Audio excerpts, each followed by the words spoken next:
महाभारत के पन्नों से आज हम एक ऐसे किरदार पर बात कर रहे हैं जो अक्सर मतलब साइडलाइन पर दिखते हैं, लेकिन जिनका रोल बहुत बड़ा था, शिखंडी। हाँ, शिखंडी। हमारे पास शिखंडी महाभारत का अदृश्य योद्धा नाम का एक लेख है और आज हम इसी के सहारे शिखंडी की कहानी को समझने की कोशिश करेंगे। बिल्कुल। उनके जन्म से लेकर युद्ध में उनकी जो भूमिका थी वहां तक। जी। ये कहानी सिर्फ आप देखें तो युद्ध की नहीं है, बल्कि पहचान, बदला और नियति की भी कहानी है। सही कहा, कई परतें हैं इसमें। तो चलिए शुरू करते हैं ये विश्लेषण। लेख की शुरुआत होती है शिखंडी के जन्म से राजा द्रुपद के यहाँ, लेकिन कहानी का कनेक्शन तो पिछले जन्म से है, अंबा के रूप में, है ना? हाँ, ये कितना अहम है। ये कनेक्शन ही मतलब सब कुछ है, इसी पर पूरी कहानी टिकी है।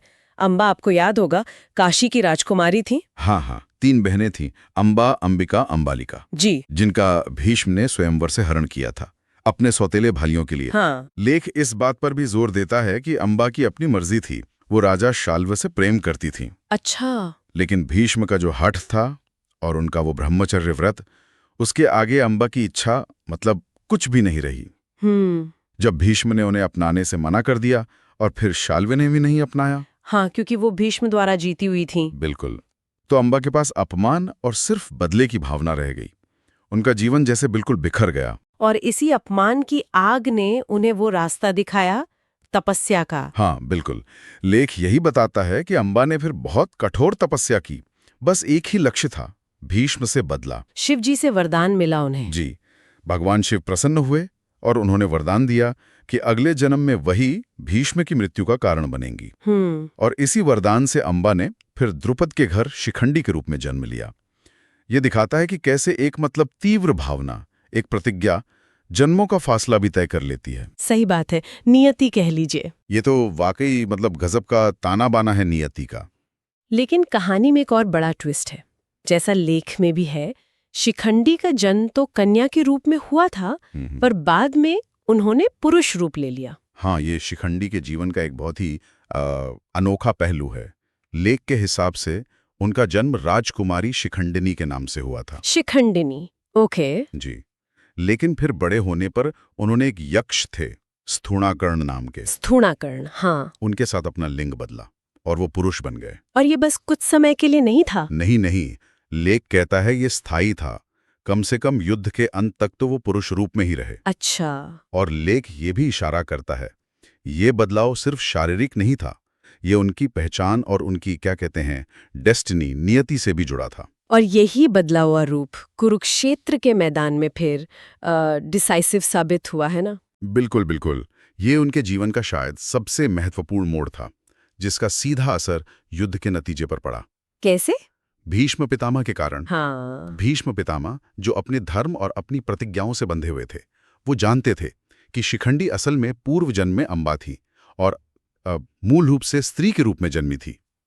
लेख में उनके इस धर्म संकट का जिक्र है।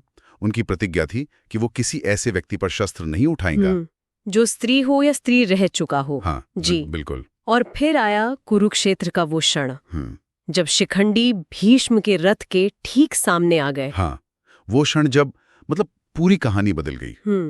भीष्म ने शिखंडी को देखा और अपने हथियार नीचे रख दिए, क्योंकि वो उन्हें अंबा का पुनर्जन्म मान रहे थे। जी, और उन पर वार करना अपने धर्म के खिलाफ समझते थे। और अर्जुन जो श्री कृष्ण के कहने पर इसी मौके की फिराक में थे, हाँ, उन्होंने फौरन शिखंडी को आगे किया, हाँ, एक ढाल की तरह, और पीछे से बाण चला दिए। जी, पीछे से भीष्म पर बाणों की जैसे बारिश कर दी और बस वहीं पर अंबा का वो दशकों पुराना बदला पूरा हुआ। और महाभारत युद्ध का एक तरह से टर्निंग पॉइंट आ गया। हाँ, भीष्म का शरशैया पर लेटना एक बहुत बड़ा टर्निंग पॉइंट था। ये घटना युद्ध के लिहाज से तो खैर महत्वपूर्ण है ही, लेकिन शिखंडी का जो चरित्र है वो अपने आप में भी बहुत गहरे मायने रखता है। लेख उनके सिंबॉलिक महत्व पर क्या कहता है? लेख इस बात पर काफी रोशनी डालता है कि शिखंडी का चरित्र कितना मल्टी लेयर्ड है।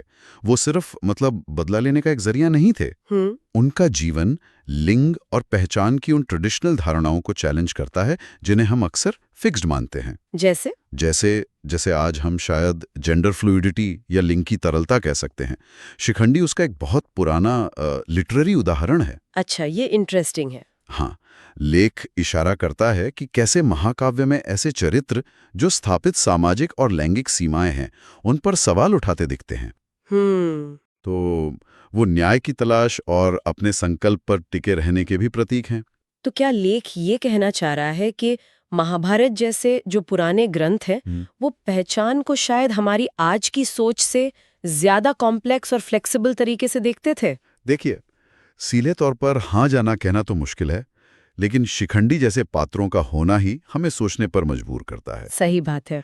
लेख के विश्लेषण से ऐसा लगता है कि ये कहानियां सिर्फ घटनाएं नहीं बता रही, बल्कि पहचान, लिंग, धर्म, नियति, इनकी जो जटिलताएं हैं उनको भी सामने रख रही हैं, जिन पर आज भी हम सोच सकते हैं। हाँ। शिखंडी की कहानी ये दिखाती है कि व्यक्ति की पहचान सिर्फ उसके जन्म या लिंग तक ही सीमित नहीं है।